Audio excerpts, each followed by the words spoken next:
आज हमारे atomic structure का थर्ड लेक्चर है और उस थर्ड लेक्चर के अंदर हम लोग कुछ बहुत इंपॉर्टेंट बातें सीखेंगे। लास्ट क्लास में मैंने आपको क्या सिखाया था? लास्ट क्लास में मैंने आपको कैरेक्टरिस्टिक्स ऑफ कैथोड रे सिखाया था, जिसके अंदर हम लोगों ने देखा कि किस प्रकार से रेस की क्या क्या प्रॉपर्टीज होती हैं, एक्सरे के बारे में सीखे थे, इलेक्ट्रोमैग्नेटिक वेव क्या होता है, sinusoidal nature of electromagnetic wave, ये सारी चीजें लास्ट क्लास में हम लोगों ने कंप्लीट की थी। आज आप हेडिंग डालेंगे charge to mass ratio of an electrode. Charge to mass ratio of an electrode बहुत अच्छे से पहले समझेंगे, बाद में फिर इसका कैलकुलेशन चेक करते हैं। Right, by measuring the amount of deflection, by measuring the amount of deflection observed, by measuring the amount of deflection observed by electron on the electric field strength and magnetic field strength, by measuring the amount of deflection observed by electron on the electric field strength and magnetic field strength, Thomson calculated, Thomson मतलब J.J. Thomson, Thomson calculated the value of charge by mass, calculated the value of charge by mass ratio of electron, और charge to mass ratio जो निकल के आया E by M, that is equal to 1.758820, 1.758820 into 10 raised to the power 11, 10 raised to the power 11 coulomb per kg। ये charge to mass ratio उन्होंने experimentally with the help of what, with the help of deflection, जो कि electron लिया जब उसे electric field और magnetic field के presence में डाला गया। ये भाई साहब J.J. थॉमसन ने इस प्रकार से चार्ज टू मास रेशियो निकाला। अब हम लोग इसको समझेंगे कि ये चार्ज टू मास रेशियो इसने कैसे निकाला होगा। उसको समझने के लिए अगर आपने यहां तक लिख लिया है तो उसके नीचे हेडिंग डालें Mulliken oil drop experiment, Mulliken oil drop experiment. Mulliken oil drop experiment ये इलेक्ट्रॉन के चार्ज को निकालने के लिए किया गया था। तो J.J. थॉमसन की अभी दो कंट्रीब्यूशन हो गए। पहला कंट्रीब्यूशन व्हाट, J.J. थॉमसन का फर्स्ट कंट्रीब्यूशन, J.J. थॉमसन का पहला कंट्रीब्यूशन क्या है? पहला कंट्रीब्यूशन है discovery of electron, discovery of electron, उसने इलेक्ट्रॉन को डिस्कवर किया। दूसरा charge to mass ratio, charge to mass ratio of electron, ये भी इन्होंने ही बताया। ये दोनों काम किस भाई साहब ने किए? J.J. थॉमसन ने किया। तो याद रखिएगा देयर वाज टू कंट्रीब्यूशन। अब मुलिकन ने क्या किया, ध्यान से समझिए। मुलिकन ने एक ऑयल ड्रॉप एक्सपेरिमेंट किया। मुलिकन ने ऑयल ड्रॉप एक्सपेरिमेंट करके ये जो E की वैल्यू यानी चार्ज ऑफ इलेक्ट्रॉन जो आप पढ़ते हैं, जो कि E माइनस है 1.6 into 10⁻⁻19 कूलम, ये उन्होंने निकाला। ये कैसे निकाला, क्या किया, ये सब सारी चीजें हम लोग देखेंगे। पर अभी फिलहाल हमें ये समझ में आना चाहिए कि मुलिकन ने क्या किया। मुलिकन ने अपने ऑयल ड्रॉप एक्सपेरिमेंट से चार्ज ऑफ इलेक्ट्रॉन को कैलकुलेट किया। डन, लिखना स्टार्ट करिए। R.A. मलिकन, RAMILLIKIN,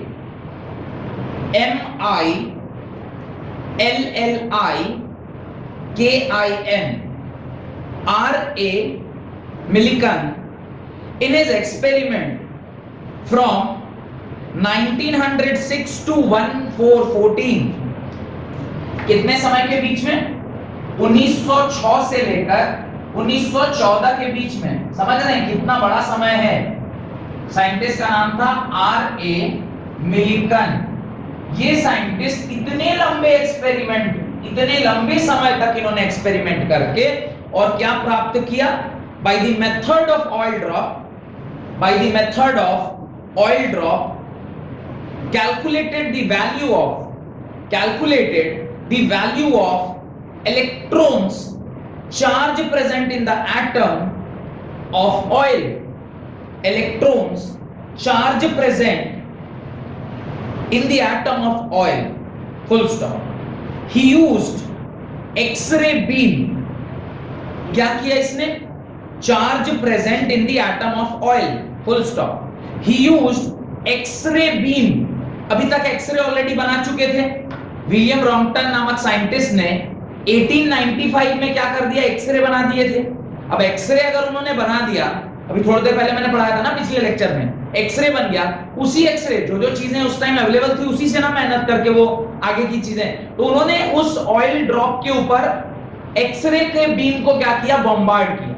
बॉम्बार्ड करने से क्या हुआ और किस प्रकार से मैथमेटिकली उन्होंने चार्ज की वैल्यू निकाली, हम लोग उसको देखेंगे। एक छोटा सा एक्सपेरिमेंटल सेटअप भी उसके लिए बनाना पड़ता है, तो पहले आप पूरा लिख लें। The value of electrons charge present in the oil drop, full stop. He used X-ray beam to ionize the air. He used X-ray beam to ionize the air inside the chamber.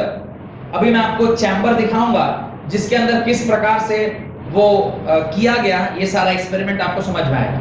The electric charge on those oil drops, the electric charge on those oil drops was because of the electric charge on those oil drops was because of the collision on this gaseous ion, was because of the collision on this gaseous ion। तो ये gaseous ion के ऊपर किस प्रकार से उन्होंने bombardment किया और बॉम्बार्डमेंट करके उन्होंने किस प्रकार से चार्ज निकाला है, अभी आप लोगों को मैं वो एक्सपेरिमेंटल सेटअप की मदद से दिखाता हूं। अभी देखिए क्या क्या उन्होंने किया है, उसको ध्यान से समझते हैं। उन्होंने एक इस प्रकार का सिलेंड्रिकल चैम्बर लिया, साथ साथ डायग्राम बनाते भी चलिएगा क्योंकि बेकार में टाइम वेस्ट हो जाता है फिर। ये इस प्रकार से इन्होंने क्या किया, एक सिलेंड्रिकल चैम्बर लिया। सिलेंड्रिकल चैम्बर को, उस सिलेंड्रिकल चैम्बर में उन्होंने दो प्लेट्स लगाए। ये आपका एक प्लेट था, this was one of the plates, and एक प्लेट उन्होंने इस प्रकार से नीचे की ओर लगाया। डन। अब उन्होंने इन प्लेट्स में इलेक्ट्रिक फील्ड को डाला, इन प्लेट्स में इलेक्ट्रिक फील्ड को डाला। जब हम इसमें इलेक्ट्रिक फील्ड को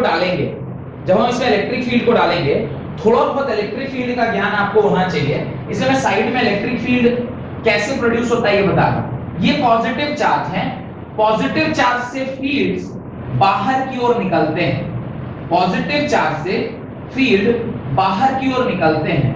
और अगर यहीं पर मैं एक नेगेटिव चार्ज बनाऊं तो नेगेटिव चार्ज में यहीं से निकला हुआ फील्ड क्या करता है? कन्वर्ज करता है। यहां से चार्ज, यहां से फील्ड लाइंस निकलते हैं पॉजिटिव से और नेगेटिव की ओर फील्ड लाइंस चली जाती हैं, यानी नेगेटिव पे फील्ड लाइन जाके क्या हो जाता है? टर्मिनेट कर जाता है।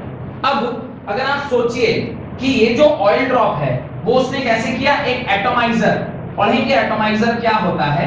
एटोमाइजर एक इस तरह का एक इंस्ट्रूमेंट है जो आप उसमें इस तरह का ये लगा रहता है। आपने देखा होगा कीड़ा वीड़ा मारने के लिए किस तरह का हम लोग एक वो प्रयोग में लेते हैं। ये यहां से क्या करेगा? ऐसा ऐसा स्प्रे करेंगे ना तो वो ऑयल ड्रॉप्स उसमें जाके क्या हो जाएंगे? स्प्रे हो जाएंगे। उसमें से किसी एक ऑयल ड्रॉप को हम यहां ध्यान से चेक करते हैं। अभी जो फील्ड हमने लगाया है इसमें ये वाला क्या है? पॉजिटिव चार्ज है और पॉजिटिवली चार्ज फील्ड प्लेट है। ये वाला क्या है? Negatively charge field. आप जानते हैं अगर ऐसा होगा तो चार्ज का जो फील्ड का जो लाइन होगा वो इधर होगा। Field always travel from positive to negative. इस प्रकार से फील्ड लाइंस कहां से कहां ट्रैवल कर रहे होंगे? यहां से यहां ट्रैवल कर रहे होंगे। याद रखिएगा direction of force and direction of field lines are same. Force का डायरेक्शन बिकॉज ऑफ फील्ड और इलेक्ट्रिक फील्ड लाइंस का डायरेक्शन सेम होता है। तो इस ऑयल ड्रॉप, ये ऑयल ड्रॉप है, ये ऑयल ड्रॉप अभी चार्ज है कि नहीं है, तो उसके लिए यहां पे आपने क्या किया? एक्स-रे का बीम डाला। ये एक्स-रे का बीम जो आपने यहां से डाला है ये इसको क्या करेगा? चार्ज कर देगा। एक्स-रे में ये प्रॉपर्टी होती है ना कि वो किसी भी सरफेस में जाके स्ट्राइक करेगा तो उसके इलेक्ट्रॉन को निकाल सकता है। ये हमने एक्स-रे की प्रॉपर्टी में पढ़ा था और उसे बताया था कि उसकी जो पेनिट्रेटिंग पावर है वो बहुत ज्यादा स्ट्रांग होती है। तो ये इसको क्या कर देगा? चार्ज कर देगा। अगर ये चार्ज है तो इसके ऊपर एक फोर्स एक्सर्ट होना स्टार्ट होगा। जो फोर्स इसके ऊपर एक्सर्ट होगा वो ऊपर की ओर एफ ई एक्सर्ट होगा। What is F E? Force due to electrostatic field. और चूंकि ये ऑयल ड्रॉप है, इसका अपना कुछ क्या होगा, मास होगा।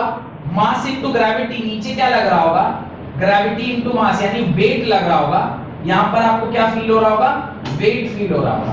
अब चूंकि ये यहां बीच में सस्पेंडेड है, इतना लाइट है कि यहां पर ये क्या हो गया, सस्पेंडेड है, तो किसी एक टाइम पर आप लिख सकते हैं electrostatic force is equal to mass into gravity. ये क्या मैं बोलूं, electrostatic force is equal to weight के बराबर, और electrostatic force is equal to mass into gravity के बराबर। Can you write this? आप बड़ी आसानी से इसे लिख सकते हैं। इलेक्ट्रोस्टैटिक फोर्स का क्या फॉर्मूला होता है उसको जरा ध्यान से देखिए। हम लोग F इज इक्वल टू, जब दो पॉजिटिव चार्ज, क्लास 9th में मैंने आपको ये पढ़ाया होगा कि जब कभी भी कोई पॉजिटिव चार्ज या नेगेटिव चार्ज होता है, आपस में अगर दोनों चार्ज को पास में लाइएगा तो इलेक्ट्रोस्टैटिक फोर्स डेवलप होता है, और वो force F is equal to K Q1 Q2 by R²। Coulombs ने ये लॉ दिया है, 12th क्लास में बहुत डिटेल में पढ़ेंगे, और अभी फिलहाल के लिए आप याद रखिएगा 1/4 pi epsilon not product of charges by distance between them. ये वन ऑफ द फार्मूला होता है फोर्स का। फोर्स का एक और फार्मूला होता है F is equal to QE के बराबर in terms of what, in terms of electric field. ये भी एक फार्मूला होता है। मुझे बताइए, मुझे ये फार्मूला लगाना चाहिए या फिर ये फार्मूला? मुझे ये वाला फार्मूला लगाना चाहिए। क्यों? क्योंकि इलेक्ट्रिक फील्ड किसने अप्लाई किया है, मैंने। तो इलेक्ट्रिक फील्ड की वैल्यू मुझे पता होगी, चार्ज नहीं मालूम, पर ये F is equal to QE का फार्मूला आप यूज कर सकते हैं। मैं यहां पर FE के जगह पर क्या यूज कर रहा हूं, Q into electric field use कर रहा हूं, जो कि किसके बराबर है, mg के बराबर। अब क्या G की वैल्यू फिक्स है, इलेक्ट्रिक फील्ड और G की वैल्यू फिक्स है। ये जो है वो मास बाई चार्ज निकल के आया कि नहीं आया? आपने हेडिंग क्या डाला था, चार्ज टू मास रेशियो या मास टू चार्ज लिख दिया, तो आप इसे चार्ज टू मास भी कर सकते हैं ना। इसको इन्वर्स कर दीजिएगा तो चार्ज टू मास हो जाएगा। चार्ज टू मास मतलब Q by M is equal to M by capital E। ये जब आपने इलेक्ट्रॉन के लिए निकाला तो आपको समझ में आ गया क्या वैल्यू आई, इलेक्ट्रॉन। अब ये हमें पता नहीं था कि ये इलेक्ट्रॉन है, पर ऑयल ड्रॉप में जब आपने उसको आयनाइज किया तो वहां से एक ही चीज निकलेगा, इलेक्ट्रॉन। उसी इलेक्ट्रॉन का चार्ज टू मास रेशियो इस प्रकार से कैलकुलेट किया गया, और वो Q बाई M, ये आपको पता है क्या क्या होता है? Do you know what is the value of Q by M? 1.7, बोलिए 1.758820 into 10⁻11 कूलम पर kg। आपको सारी चीजें लगभग यहाँ पर मालूम है, इससे आपको ये वाला वैल्यू निकल के आ गया। और ये ऑलरेडी हमें पता भी था, ये वाली वैल्यू ऑलरेडी हमें पता है। कैसे पता है? जे थॉमसन ने हमें ऑलरेडी ये वैल्यू दे रखा है। तो यहां तक आप लिखें, उसके बाद मैं बताता हूं कि मुलिकन ने किस प्रकार से इसी चीजों को यूज करके चार्ज कैसे डेवलप किया। ठीक है, ये बना लिए सब लोग, यहां पे याद रखिएगा। This is called as atomizer. इसको क्या बोलते हैं? एटोमाइजर बोलते हैं। This is known as atomizer. Atomizer, this is called as atomizer. और ये जो दिया हुआ है यहां पे, this is positive and negative plates. This is positive and negative plates. This is negative plate. This is negative plate, and this is positive plate. This is positive plate. और ये दोनों प्लेट्स क्या डेवलप कर रहे हैं? ये दोनों plates, ये जो ब्लू से मैंने दिखाया है, दिस इज इलेक्ट्रिक फील्ड। ये इलेक्ट्रिक फील्ड लाइंस हैं जो इनके बीच में आ रही है। और ये इलेक्ट्रिक फील्ड लाइंस क्या डेवलप कर रही हैं? ये electric field lines electrostatic force develop कर रही हैं। इलेक्ट्रोस्टैटिक फोर्स, इलेक्ट्रोस्टैटिक फोर्स का फॉर्मूला मैंने यहां पर आपको लिख के दिखाया हुआ है। This is the formula for electrostatic force. तो ये सब चीजें थोड़ी थोड़ी आपको समझ में आ रही होगी। ये G by E होगा। चलिए ठीक है, वो गलती से लिख दिया मैंने, G by E होगा। ठीक है, वहाँ पे इलेक्ट्रोमैग्नेटिक फोर्स बोल सकते हैं? नहीं, हम पूछ रहे हैं। हाँ, वहाँ जो इलेक्ट्रिक फील्ड और मैग्नेटिक फील्ड दोनों हैं। मैग्नेटिक फील्ड नहीं है, सिर्फ इलेक्ट्रिक फील्ड है। मैग्नेटिक फील्ड कहाँ है? मैग्नेटिक फील्ड वो उन्होंने कहा कि चार्ज टू मास रेशियो निकालने के लिए जे थॉमसन ने डिफ्लेक्शन चेक किया था, electric field and magnetic field. ऐसा जे थॉमसन ने किया था in order to know the value of charge to mass. यहां पर चार्ज टू मास नहीं, हम अब देखेंगे कि इससे चार्ज टू मास की वैल्यू अगर आपको पता है तो आप बाकी चीजें कैसे निकाल सकते हैं, that is charge as well as the mass. अभी चार्ज टू मास पूरा पता है, अभी चार्ज और मास अलग अलग निकालना होगा ना, तो वो कैसे निकालेंगे वो मैं भी आपको सिखाऊंगा। ये डायग्राम आपने लिख लिया तो इसके नीचे लिखिए, from the Millikan's oil drop experiment, from the Millikan's oil drop experiment with the help of electric field strength, with the help of electric field strength, he concluded that the magnitude of electric charge Q,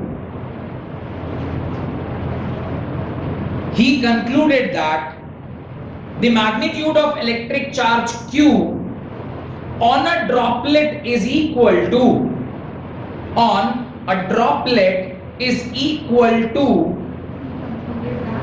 he concluded that the magnitude of electric charge Q on a droplet is equal to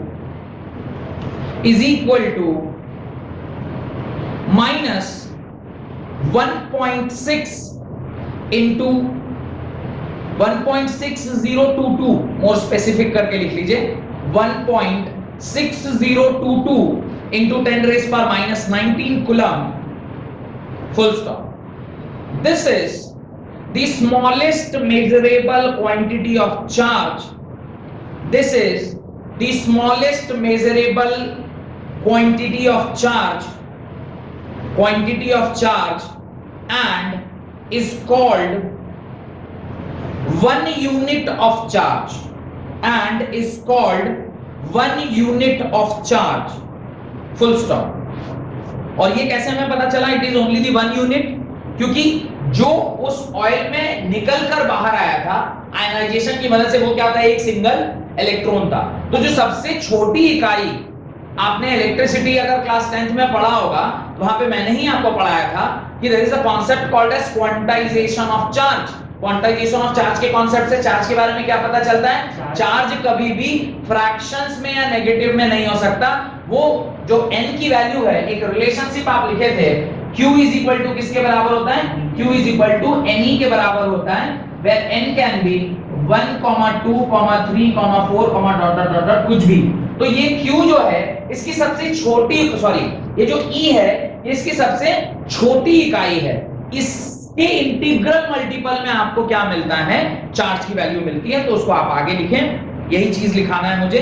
the charge on the droplet, the charge on the droplet is integral multiple of,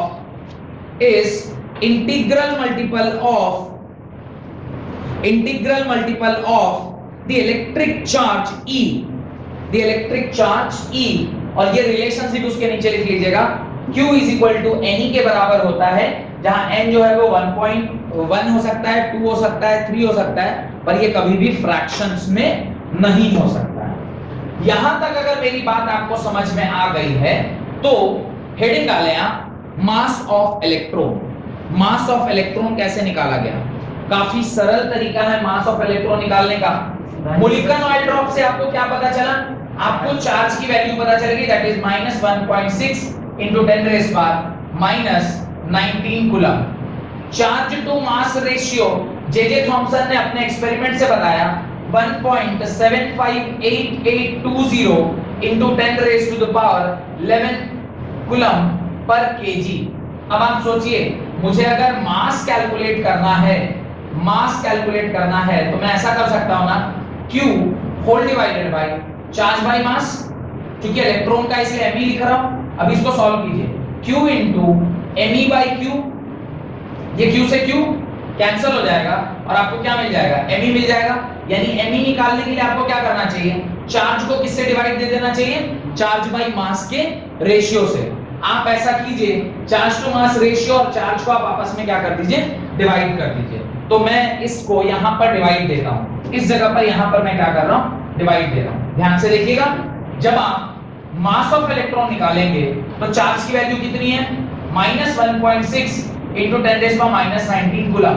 चूंकि मास निकाल रहे हैं, मास एक scalar quantity है, तो I am taking only the magnitude. Negative sign क्यों लगाते हैं, नेगेटिव साइन इसलिए लगाते हैं क्योंकि ये इलेक्ट्रॉन का चार्ज है, तो इसलिए वो तो सिर्फ सिंबलाइज कर रहा है ना कि इलेक्ट्रॉन का चार्ज है। अगर मैं लिख रहा हूं मास ऑफ इलेक्ट्रॉन, नेगेटिव लिखने की आवश्यककता नहीं है, इसलिए मैं वहां से नेगेटिव को मिटा रहा हूं, I am only taking the magnitude. इसको जब आप डिवाइड करेंगे किसके साथ, 1.758820 into 10⁻11 के साथ, m of e, ध्यान से देखिएगा, 1.6 divided by 1.758820 into 10⁻⁻19 into 10⁻⁻11 kg के टर्म्स में आएगा, क्योंकि इसकी जो यूनिट है वो किसमें दी गई है, kg में दी गई है। इसको आप सॉल्व जब करेंगे तो मैं डायरेक्टली देखकर आपको बताता हूं, the value is 9.11 into 10⁻31 into 10⁻31 kg, और अगर आप ग्राम में लिखेंगे तो यही वैल्यू हो जाता है 9.11 into 10⁻28 ग्राम्स। ये आप डब्बे में बंद कर लीजिए, जो आगे चल के आपको बहुत ज्यादा यूज में आने वाला है। क्या यूज में आने वाला है, what is the mass of electron and the mass of proton. तो अभी मास ऑफ इलेक्ट्रॉन निकल गया, याद रखिएगा charge to mass ratio J Thomson ने दिया। मोलिकन ऑयल ड्रॉप एक्सपेरिमेंट से हमें चार्ज ऑफ द इलेक्ट्रॉन के बारे में पता चला, उससे हमने कंप्यूट किया मास ऑफ इलेक्ट्रॉन। हेंस अब उसके नीचे ये कैलकुलेशन दिखा लेने के बाद फॉर्मूला कहां लिखा हुआ है, यहां, mass is equal to, mass of electron is equal to charge by charge to mass ratio. और यहां को मैंने सॉल्व करके दिखा दिया कि एक्चुअली ये मास आ जाएगा। इसके बाद मैंने दोनों की वैल्यू पुट कर दी और सच में मास निकल के आ गया। याद रखना है, mass of electron is equal to 9.11 into 10⁻31 kg। अभी तक कोई भी डेटा याद करने के लिए नहीं बोला था, कोई भी डेटा अब तक याद करने नहीं बोला था। पहला डेटा बोल रहा हूं, उसको याद रखिएगा। एक बार बोला हूं मोल कॉन्सेप्ट में, 1 mole is equal to 6.02 into 10⁻23 coulomb is equal to 22.4, बाद में चल के 22.7 हुआ न्यू कन्वेंशन के हिसाब से। और उसके बाद एक और चीज बोला था, मॉलिक्यूलर मास और atomic mass of the molecule, वो याद रखना है। पहली चीज जो बोला था याद रखने। अब ये धीरे धीरे जो चीजें मैं बताता चल रहा हूं, इसको भी आपको क्या रखना होगा, याद करते चलना होगा। लिखें, आगे लिखिए, an electron is that fundamental particle. अभी क्या लिख रहे हैं, डेफिनेशन ऑफ इलेक्ट्रॉन। तो मास ऑफ इलेक्ट्रॉन आया, अभी लिख रहे हैं डेफिनेशन ऑफ इलेक्ट्रॉन।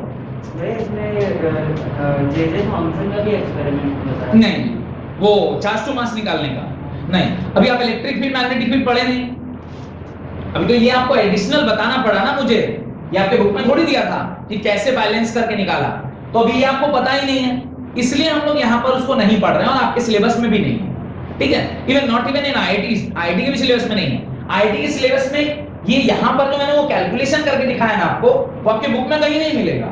मैंने इसलिए सिर्फ दिखा दिया है क्योंकि आप जब एनसीईआरटी खोलेंगे तो एनसीईआरटी के एक्सरसाइज में मोलिकन ऑयल ड्रॉप एक्सपेरिमेंट का क्वेश्चन दिया हुआ, और वो भी क्या दिया है, हार्डकोर न्यूमेरिकल। वो भी इस साल नहीं दिया है, कहां दिया है, क्लास 12th में जब इलेक्ट्रोस्टैटिक पढ़ा दूंगा उसके बाद। क्लास 12th में जब इलेक्ट्रोस्टैटिक आपका कंप्लीट होगा, उसका जब आप एक्सरसाइज खोलेंगे, वहां पे आपको मोलिकन ऑयल ड्रॉप एक्सपेरिमेंट के ऊपर उसने सवाल दिया। क्या सवाल लिखा है, क्वेश्चन क्या लिखा हुआ है, according to the Millikan oil drop experiment. आपको याद आएगा, अच्छा 11th क्लास में पढ़े थे मोलिकन ऑयल ड्रॉप एक्सपेरिमेंट। उस एक्सपेरिमेंट में जो ऑयल था उसका मास ऐसा, फोर्स ऐसा, ये सब दे देगा। तो आज अगर आपके पास कॉपी में लिखा हुआ रहेगा तो कल जब वो क्वेश्चन देखेंगे तो थ्योरी को जब आप दोबारा आएंगे वापस देखने 11th क्लास की थ्योरी को, तो आप उसको रिलेट कर पाएंगे। अगर ये फॉर्मूला आपको नहीं पता रहेगा, अभी तो मैं बता रहा हूं कि ऐसा होता है, अगले साल जब आप 12th में होंगे तो मैं इसको डिराइव करके दिखाऊंगा आपको, तो फिर वहां पे आपका कनेक्शन बैठेगा। अच्छा पिछले साल तो ये हम लोग ऑलरेडी लिखे हुए हैं, अच्छा यही सब बात सर लिखवा रहे थे, ओहो, इसलिए उस 12th क्लास की किताब में ये एक्सरसाइज में दिया हुआ है, 11th क्लास में नहीं दिया। अब आईआईटी का एग्जाम तो 12th के बाद होता है, उसको क्या फर्क पड़ता है, आप 11th में पढ़ा रहे हैं कि 12th में पढ़ा रहे हैं, समझ में आ रहा है। इसलिए मैंने यहीं पर उसको बता दिया। एज सच उस क्वेश्चन के सॉल्यूशन में मुझे इसे डिस्कस करना चाहिए था। जब वो मोलिकन ऑयल ड्रॉप एक्सपेरिमेंट का सॉल्यूशन एनसीईआरटी में कर रहे होते, तब शायद ये मुझे डिस्कस करना चाहिए था, पर आज इसलिए कर दिया सो दैट कि जब अगले साल आप पढ़ेंगे तो आप रिलेट कर पाए, या फिर इसी साल जब आप आईआईटी का बुक कोई देख रहे हो और वहां पे अगर कुछ आ जाता है तो at least you will be in a position to solve that question. Got it? चलिए लिखिए इलेक्ट्रॉन का डेफिनेशन लिखिए। लिख दिया definition of electron, right. Electron is defined as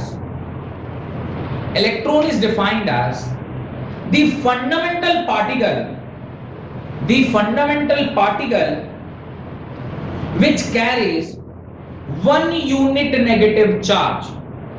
Electron is defined as a fundamental particle which carries one unit negative charge and has a mass nearly equal to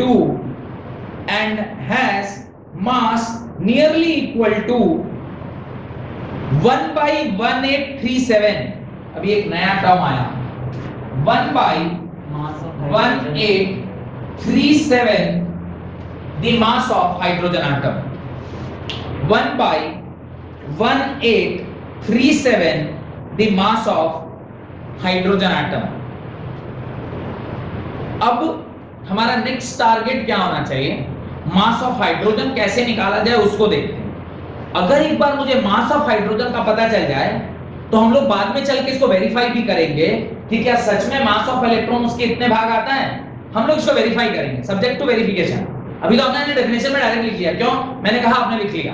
this subject to verification whether the mass of electron m of e is equal to 1/1837 mass of h। ये तो subject to verification है ना कि ऐसा होता है कि नहीं होता है। देखेंगे पहले mass of one atom of hydrogen निकालेंगे, उसको इसको चेक करेंगे, देखते हैं क्या होता है, आगे देखेंगे। राइट, क्वेश्चन लिखिए a certain particle। क्वेश्चन लिखें a certain particle। कोई भी डाउट मत रखिएगा मन में ये कहां से आया, कैसे आया। अरे अगर मेरे को लगेगा कि इस साल मैं समझा सकता हूं मैं समझा दूंगा, अगर मेरे को लगेगा इस साल आप नहीं समझ सकते हैं, उसके लिए कोई और फर्दर थ्योरी की जरूरत है तो मैं बोल दूंगा कि अगले साल जब आप पढ़ेंगे तो खुद ही समझ जाएंगे। Got it? पर ये टेंशन में मत, दिमाग के अंदर ये ध्यान नहीं रखना है कि यार ये तो कैसे हुआ पता ही नहीं लग रहा, सर बोलते चले जा रहे हैं। तो के पूछ लीजिए, जैसे अभी ने पूछा मैंने उनको क्लैरिफाई किया। ऐसे अगर कोई भी डाउट आए तो पूछ लीजिए सो दैट कि उसको क्लैरिफिकेशन चलता रहना चाहिए। Right, and a certain particle carries 2.5 into 10⁻⁻16 coulomb। A certain particle carries 2.5 into 10⁻⁻16 coulomb of the static electric charge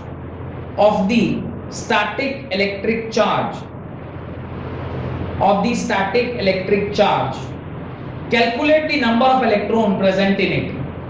Calculate the number of electrons present in it। Formula सारा आपको दिया गया है, उसी फॉर्मूले के बेसिस पर ये सवाल बनाया गया है। देखिए अगर वो सवाल आपसे बन जाए तो वेरी गुड, नहीं बनेगा तो फिर तो मैं तो हूं ही सॉल्व करने के लिए। तो एक बार प्रयास कीजिए, देखिए आपसे वो बनता है कि नहीं। क्वेश्चन में देखिए किसी भी केमिस्ट्री या फिजिक्स के क्वेश्चन में सबसे पहला काम आपको क्या होना चाहिए, क्या क्या दिया हुआ है और क्या निकालना है, ये पता करना सबसे जरूरी है। उसके बाद जैसे ही आप ये पता कर लेंगे कि क्या क्या दिया हुआ है और क्या निकालना है, फिर क्वेश्चन आसान हो जाता है। वैसे बोर्ड पर मैंने वही फॉर्मूला छोड़ दिया जिस फॉर्मूले से ये क्वेश्चन बनेगा। ऐसा नहीं है गलती से सर ये पूरा बोर्ड मिटा दिया और ये छूट गया, छूटा नहीं है, ये वही फॉर्मूला है जिससे ये सवाल आपका सॉल्व हो जाएगा। देखिए क्या दिया हुआ है आपको, चार्ज दिया हुआ है। चार्ज कितना है? 2.5 into 10⁻⁻16 चार्ज दिया हुआ है, यानी आपको Q की वैल्यू दी गई है 2.5 into 10⁻⁻16 कूलम। साथ साथ आपसे कह रहा है कैलकुलेट द नंबर, आपसे डायरेक्टली नंबर पूछ रहा है। क्या यहां से अगर मैं देखूं n निकालना है, n is equal to Q/E होगा या नहीं? Q कितना है? 2.5 into 10⁻⁻16 coulomb whole divided by electron -1.6 into 10⁻⁻19 coulomb. Minus हटा रहा हूं क्योंकि इलेक्ट्रॉन है, इसके चार्ज की वजह से माइनस आता है। अभी आप इसको सॉल्व करिएगा, मेरे ख्याल से 1.60.3 इलेक्ट्रॉन आपको वहां पर दिखाई देंगे। मुझे बताइए क्या जो सॉल्यूशन मैंने निकाला है इज इट प्रैक्टिकली पॉसिबल और सिर्फ थ्योरेटिकली पॉसिबल है? थ्योरेटिकली पॉसिबल है। आदमी कोई बोले 3.5 आदमी आ गया, यार ये तो 3 आदमी होगा नहीं तो 4 आदमी होगा, 3.5 आदमी का क्या मतलब, not possible.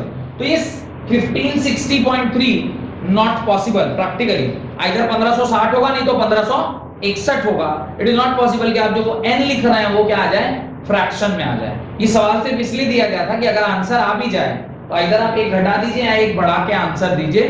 Don't write this answer in terms of fraction, because आपने थोड़ी देर पहले लिखा था q is equal to n where n is 1 2 3 4 5, it cannot be in fractions negative और जीरो। तो इस प्रकार से ये नहीं हो सकता। अगला सवाल, अगले सवाल के पहले एक नोट डाल के लिखिए, नोट डालिए, right. Discovery of electron, first point लिखिए डिस्कवरी ऑफ इलेक्ट्रॉन, नाम लिखिए J Thomson. Discovery of electron, नाम लिखिए जे थॉमसन, ब्रैकेट में लिखिए 1897। 1897। Next, discovery of cathode ray, discovery of cathode ray, J Thomson. By what experiment? Cathode ray discharge tube experiment. तो लिख लीजिएगा उसी पॉइंट के नीचे, जे थॉमसन नहीं किया था, ब्रैकेट में लिख लीजिएगा by cathode ray discharge tube experiment. Cathode ray discharge tube experiment. Next, charge to mass ratio, third point, charge to mass ratio 1.758820 1.758820 into 10 raised power 11 coulomb per kg. Charge to mass ratio is equal to 1.758820 into 10 raised power 11 coulomb per kg, given by J.J. Thomson. Given by J.J. Thomson. दो concept, charge of electron and quantization of charge of electron. R A Millikan लिखिए, R A Millikan, या पहले आप क्या लिख रहे हैं, उन्होंने जो किया बाद में नाम लिख रहे हैं, पहले लिखिए quantization of charge, charge of electron, charge of electron is equal to -1.6 into 10 raised power -19 coulomb. Charge of electron is equal to -1.6 into 10 raised power -19 coulomb. उसके नीचे लिखिए quantization of charge, quantization of charge किसके द्वारा किया गया? R A Millikan, R A Millikan के द्वारा ये किया गया। Mass of electron, next point, mass of electron, mass of electron आपने उसके कैलकुलेशन के बेसिस में खुद भी निकाल सकते हैं। भाई आपको चार्ज टू मास रेशियो पता है और सिर्फ चार्ज पता है, तो दोनों से आप कैलकुलेट कर सकते हैं। वैल्यू याद होना चाहिए 9.11 into 10 raised power -31 kg, 9.11 into 10 raised power -28 gram, 9.11 into 10 raised power -31 kg slash 9.11 into 10 raised power -28 gram. Last point, the mass of electron, the mass of electron, next point, the mass of electron, that is 9.11 into 10 raised power -28 gram. The mass of electron, that is 9.11 into 10 raised power -28 gram, is equal to 1/1837, 1/1837 the mass of hydrogen atom, 1/1837 the mass of hydrogen atom. Done? भैया एक ना question था, हाँ, हाँ। मैं इसका justification पूछ रहा था कि ये चार्ज टू मास रेशियो इतना ज्यादा क्यों आया है? क्या चीज? चार्ज टू मास रेशियो का वैल्यू जैसे 10 raised power -11 में है, लेकिन चार्ज ऑफ इलेक्ट्रॉन का वैल्यू -19 कूलम में है, तो चार्ज ऑफ इलेक्ट्रॉन मतलब रेशियो इतना ज्यादा क्यों हो गया? अब देखिए, उसने कहा charge to mass ratio, charge का ऑर्डर है 10 raised power -19 का और मास का ऑर्डर है 10 raised power -28 का। ऑब्वियसली ये ऊपर जाएगा तो 10 raised power -19 into 10 raised power -28 solve कीजिएगा, 10 raised power +11 बचेगा, नीचे से ऊपर गया तो प्लस। ये ऑर्डर इतना बड़ा है। चार्ज टू मास रेशियो बड़ा इसलिए बोला जा रहा है जिस करस्पॉन्डिंगली बॉडी की आप चार्ज की बात कर रहे हैं और जो उसका मास है उसके बीच में काफी बड़ा गैप है। एक इलेक्ट्रॉन का जो चार्ज का ऑर्डर है वो निकला कितना? 10 raised power -19। उसी टाइम पे जो उसका मास का ऑर्डर है वो कितना? 10 raised power -28। -19 और -28 बीच में जब आप डिवाइड करेंगे ऑब्वियसली जो मिलेगा वो काफी बड़ी नंबर होगी, दैट इज 10 raised power 11 के ऑर्डर का। तो with the help of experimental fact only you can justify it कि 10⁻⁻19 और 10⁻⁻28 उन दोनों के बीच में रेशियो करेंगे तो काफी ह्यूज गैप है, और होना भी चाहिए। मास ऑफ इलेक्ट्रॉन तो काफी छोटा होता है। बताया तो कि हाइड्रोजन एटम का जो मास है उसका भी 1837, almost 2000 times come. 1837 1/1837 the mass of hydrogen is equal to mass of electron, यानी ऑलमोस्ट 2000। यानी हम मास ऑफ हाइड्रोजन को किससे डिवाइड दे रहे हैं? लगभग 2000 टाइम्स छोटा कर रहे हैं, तब जाके एक मास ऑफ इलेक्ट्रॉन आपका बन के आ रहा है। इससे एक और चीज क्या जस्टिफाई होती पता है? मास ऑफ प्रोटॉन बहुत ज्यादा होता है। इससे एक और चीज जो मेरे को समझ में आ रहा है कि मास ऑफ इलेक्ट्रॉन और मास ऑफ प्रोटॉन में मास ऑफ प्रोटॉन बहुत ज्यादा होता है, क्योंकि एक हाइड्रोजन एटम में दो ही चीजें होती है, एक इलेक्ट्रॉन और एक प्रोटॉन, तीसरा कुछ तो होता नहीं वहां पे। अगर इलेक्ट्रॉन का मास पूरे मास का 2000 गुना है, एग्जैक्टली बोला जाए तो 1837 टाइम्स छोटा है, तो जो बचा हुआ चीज है वो क्या है? प्रोटॉन ही तो है। तो वो इसका मतलब इलेक्ट्रॉन के मास से इतना गुना बड़ा होगा तब ना। अरे 1837 नहीं होगा, 1836 टाइम्स तो बड़ा होगा। एक पार्ट ना इसका इसमें चला गया, पर 1836 टाइम्स तो बड़ा होगा। तो प्रोटॉन का मास काफी बड़ा होगा। कितना बड़ा? 10⁻³ और कम हो जाएगा। यानी आपका यहाँ पे कितना केजी आया? 9.11 इंटू 10⁻31 केजी। जब आप मास ऑफ प्रोटॉन कैलकुलेट करेंगे आगे चल के, वो देखिएगा समथिंग इंटू 10⁻28 केजी के टर्म्स में चेक करेंगे हम लोग, क्योंकि वहां पे 10⁻³ है ना, 2 छोड़ दीजिए, 10⁻³ है कि नहीं? 10⁻³ अगर मल्टीप्लाई हो जाएगा तो 10⁻31 एंड इंटू 10⁻³ सॉल्व कीजिएगा, क्या आएगा? 10⁻28 केजी आ जाएगा। यानी 2000 गुना मास ऑफ प्रोटॉन और मास ऑफ इलेक्ट्रॉन के बीच का मास का डिफरेंस आएगा। 2000, 2 छोड़ दीजिए, 10⁻³ का फैक्टर तो आएगा। लॉजिक क्रिएट हो रहा है, कैलकुलेट करेंगे तो और अच्छे से पता चलेगा। लिखिए आगे, एक पॉइंट और लिखिए। डिस्कवर, अच्छा हेडिंग आगे, डिस्कवरी ऑफ प्रोटॉन और एनोड रे एक्सपेरिमेंट। डिस्कवरी ऑफ प्रोटॉन और एनोड रे एक्सपेरिमेंट। अगली क्लास में फिर इसको हम लोग करते हैं। बहुत बहुत धन्यवाद आज की क्लास अटेंड करने के लिए।